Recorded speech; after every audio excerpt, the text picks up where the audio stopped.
ముఖ్యమంత్రి చంద్రబాబు భువనేశ్వరి దంపతులు కుప్పంకు చేరుకున్నారు.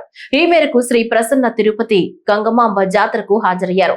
అనంతరం సీఎం చంద్రబాబు దంపతులు ఉత్సవాల్లో చివరి ఘట్టమైన అమ్మవారి విశ్వరూప దర్శనం చేసుకున్నారు. ప్రభుత్వం టీటీడీ తరపున పట్టు వస్త్రాలతో కూడిన సారెను వారు అమ్మవారికి సమర్పించి ఆంధ్ర రాష్ట్రానికి మంచి జరగాలని ప్రార్థించారు. వారి వెంట కలెక్టర్ సుమిత్ కుమార్, ఎస్పీ మణికంఠ తదితరులు ఉన్నారు.